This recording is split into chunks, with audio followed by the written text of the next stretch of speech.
8 तारीख तक नहीं करे तो 9 तारीख मस्जिद के सामने हम हनुमान चालीसा डबल साउंड से उधर हम रिकॉर्ड डालने वाले हैं और मंदिरों के ऊपर भी सुप्रभात डालने वाले हैं। उस समय जो भी गड़बड़ हुए तो उसका जिम्मेदारी कर्नाटका गवर्नमेंट लेना पड़ेगा। आंदोला सिद्धलिंगय्या मठ के स्वामी की तरफ से आए दिन गुलबर्गा के माहौल को ख़राब करने की कोशिश की जा रही है। लास्ट 2-3 महीनों से मुसलसिल शहर की फ़िज़ा को और कर्नाटका की फ़िज़ा को ख़राब करने की ये शख्स कोशिश कर रहा है। आप देख सकते हैं, वो रायचूर के अंदर दंगा हो, वो चाहे आनंद के अंदर फसाद हो, ये पूरों की जड़ जो है ये सिद्धलिंगय्या स्वामी है। और आज ये गुलबर्गा के अंदर आकर प्रेस कॉन्फ्रेंस करता है कि गुलबर्गा के अंदर जो है 8 मई से पहले जो है लाउड स्पीकर को निकालना चाहिए। ये सिद्धलिंगय्या स्वामी ये सवाल करने वाला कौन होता है? लाउड स्पीकर के ऊपर सुप्रीम कोर्ट का ऑर्डर क्लियर है, 2005 से सुप्रीम कोर्ट का ऑर्डर है। वो ऑर्डर के ऊपर जो है 2005 से अमल होता है।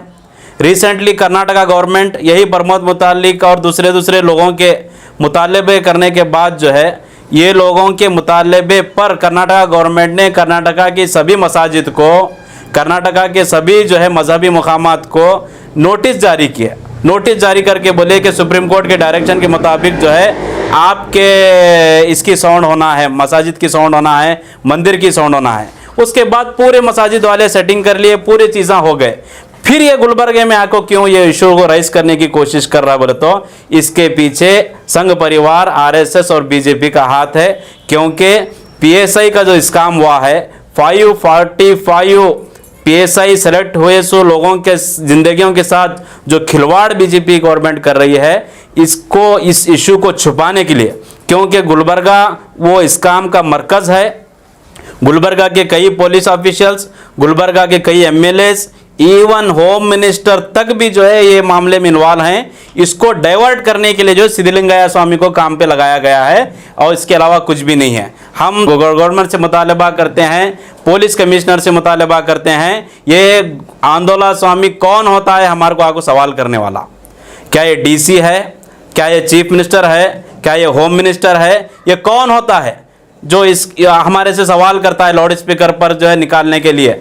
हम इसे क्लियर वार्निंग देना चाहते हैं। गुलबर्गा के अंदर हम सब मिलजुल कर रहते हैं। गुलबर्गा के अंदर ये चीज़ तुम्हारी नहीं चलेगी। कर्नाटका के अंदर जो तुम हरकत कर रहे हैं, ये हरकत हम लोग खत्ते बर्दाश्त नहीं करेंगे। कर्नाटका गवर्नमेंट, ये बीजेपी गवर्नमेंट से हम मुतालबा करते हैं, गुलबर्गा कमिश्नर और एसपी से भी मुतालबा करते हैं कि 20 से ज़्यादा केसेस उसके ऊपर हैं। ये एक राउडी है वो, और वो केसेस उसके जो है फसाद फैलाने के केसेस उसके ऊपर हैं और हेट स्पीचेस देने के केसेस उसके ऊपर हैं। उसके ऊपर फौरन जो है केस दर्ज करना है और जितने भी बेल उन्हें लेकर जो है बाहर घूम रहा है वो पूरे बेल उसके कैंसिल करा कर जो है जेल में डालना है और गुलबर्गा से उसे तड़ी पार करना है। अगर उसे गुलबर्गा से तड़ी पार नहीं करेंगे तो आने वाले दिनों में जो है बहुत सख्त जो है एहतजाजात जो है गुलबर्गा के अंदर हम लोग करेंगे। पूरे मुल्क के अंदर गिनती के चंद एक जो है ऐसे भगवाधारियों को इस्तेमाल करके बीजेपी जो है पोलराइज करने का काम कर रही है।